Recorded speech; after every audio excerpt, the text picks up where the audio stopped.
Bismillahirrahmanirrahim. Assalamualaikum warahmatullahi wabarakatuh.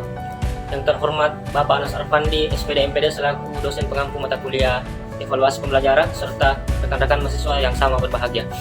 Baik, pada kesempatan kali ini kami akan mempresentasikan topik pembahasan mengenai pelaporan hasil belajar yang telah disusun oleh kelompok kami, yaitu kelompok G. Saya sendiri, Muhammad Alamin Reski, dan kedua rekan saya, Putri Febranti dan Suatun Hasana. Untuk mengawalinya, saya persilahkan kepada rekan saya. Dengan hormat saya persilahkan. Terima kasih. Baik, untuk hal yang pertama yang perlu diketahui yakni mengenai pengertian hasil belajar. Hasil belajar merupakan kemampuan yang dimiliki oleh siswa setelah ia menerima pengalaman belajarnya.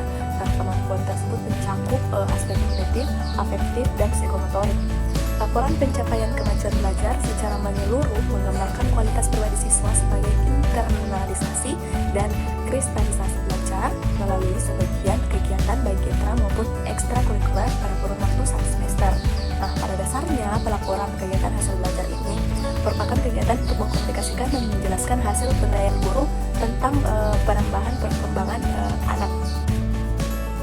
Selanjutnya mengenai tujuan dari penilaian. Nah, pada dasarnya penilaian itu bertujuan untuk mendapatkan informasi tentang perkembangan proses dan hasil belajar peserta didik dan hasil mengajar guru. Dan secara garis besar, tujuan pelaporan hasil belajar itu ada 3. Yang pertama, untuk memberi informasi yang tepat, jelas tentang kemajuan hasil belajar siswa dalam kurun waktu 1 semester. Yang kedua, memberi umpan balik bagi siswa untuk mengetahui kelebihan dan kekurangannya, sehingga menimbulkan motivasi untuk hasil belajarnya. Dan yang ketiga, menetapkan kemajuan hasil belajar siswa secara individual dalam mencapai kompetensi. Selanjutnya aspek penilaian, yang pertama kognitif, kedua afektif, ketiga psikomotorik. Nah, untuk kognitif itu digunakan untuk seluruh mata ajar. Informasinya diperoleh dari sistem penilaian yang digunakan untuk mapel sesuai dengan tuntutan KD, dan hasilnya dapat berupa nilai angka maupun deskripsi kualitatif mengenai kompetensi dasar tertentu. Dan lagi mengenai afektif, digunakan untuk seluruh mata ajar, diperoleh melalui lembar pengamatan yang sistematik, kuesioner, dan inventory. Pelaporannya dilakukan secara kualitatif. Dan yang terakhir, aspek psikomotorik yang dikenai pada mata pelajaran yang melakukan kegiatan praktek. Informasinya diperoleh dari sistem penilaian untuk mata pelajaran yang sesuai dengan tuntutan kompetensi dasar, dan hasilnya berupa nilai angka maupun deskripsi kualitatif mengenai kompetensi dasar tertentu. Laporan kemajuan hasil belajar siswa merupakan sarana komunikasi dan hubungan kerjasama antara sekolah, siswa, dan orang tua. Proses pelaporan penilaian hasil belajar siswa merupakan suatu tahapan dari serangkaian suatu proses pendidikan di sekolah yang harus dilewati. Pada pelaksanaannya, pelaporan harus memperhatikan beberapa hal sebagai berikut. Yang pertama adalah konsisten dengan pelaksanaan penilaian di sekolah. Yang kedua adalah rincian berdasarkan kriteria. Memuat rincian hasil belajar siswa berdasarkan kriteria yang telah ditentukan dan dikaitkan dengan penilaian yang bermanfaat bagi pengembangan siswa. Yang ketiga, menjamin informasi. Menjamin orang tua akan informasi permasalahan anaknya dalam belajar. Yang keempat, mengandung strategi komunikasi. Yang kelima, memberikan informasi yang benar, jelas, dan akurat. Selanjutnya yaitu jenis penilaian. Ditinjau dari fungsinya, menurut Sujana tahun 2005 membagi penilaian ke dalam beberapa jenis, yang diantaranya yang pertama yaitu penilaian formatif. Penilaian formatif adalah penilaian yang dilaksanakan di akhir program belajar mengajar untuk melihat tingkat keberhasilan proses belajar mengajar itu sendiri. Yang kedua yaitu penilaian sumatif. Ialah penilaian yang dilaksanakan di akhir unit program, yaitu akhir bulan, akhir semester, dan akhir tahun. Penilaian ini berorientasi pada produk, bukan pada proses. Yang ketiga adalah penilaian diagnostik. Ialah penilaian yang bertujuan untuk melihat kelemahan-kelemahan siswa serta faktor penyebabnya. Yang keempat yaitu penilaian selektif. Adalah penilaian yang bertujuan untuk keperluan seleksi, misalnya ujian saringan masuk ke lembaga pendidikan tertentu. Yang kelima yaitu penilaian peningkatan. Ialah penilaian yang dilakukan untuk mengetahui keterampilan prasyarat yang diperlukan bagi suatu program belajar dan penguasaan belajar seperti yang diprogramkan sebelum memulai kegiatan belajar pada program itu. Laporan penilaian. Laporan untuk siswa dan orang tua. Pembuatan laporan dapat bersifat singkat, disesuaikan dengan kebutuhan. Laporan yang dibuat guru untuk siswa dan orang tua berisi catatan prestasi belajar siswa. Catatan itu dapat dibedakan menjadi dua cara, yaitu lulus dan belum lulus. Prestasi siswa yang dilaporkan guru kepada siswa dan orang tua dapat dilihat dalam buku rapor yang diisi pada setiap semester.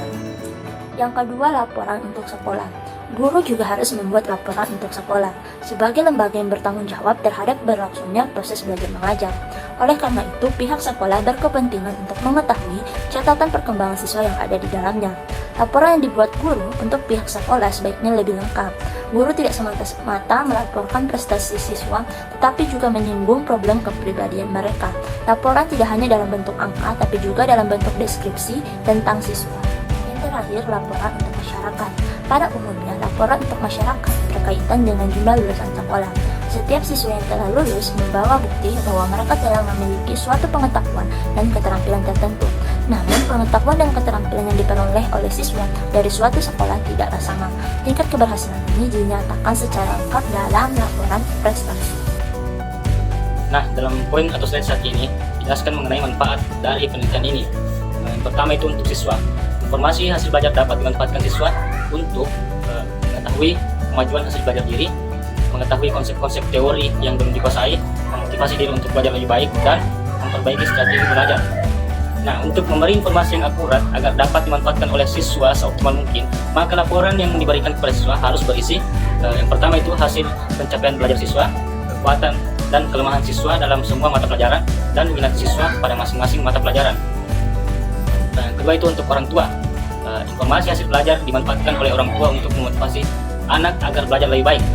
Untuk itu diperlukan informasi yang akurat tentang hasil belajar siswa yang meliputi aspek kognitif, psikomotorik, dan afektif. Informasi ini digunakan orang tua untuk membantu anaknya belajar, memotivasi anaknya belajar, membantu sekolah meningkatkan hasil belajar siswa, dan membantu sekolah melengkapi fasilitas belajar.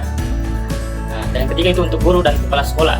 Hasil penilaian digunakan guru untuk sekolah untuk mengetahui kekuatan dan kelemahan siswa dalam satu kelas dan sekolah dalam semua mata pelajaran.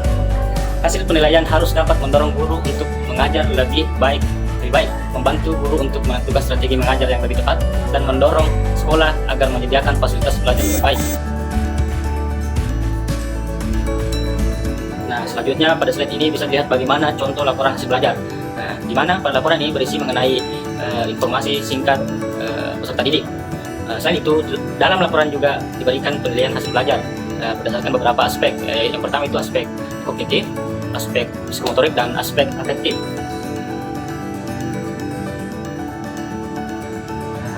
Mungkin hanya itu yang bisa kami paparkan. Lebih dan kurangnya mohon dimaafkan. Wabillahi taufiq wal hidayah. Wassalamualaikum warahmatullahi wabarakatuh.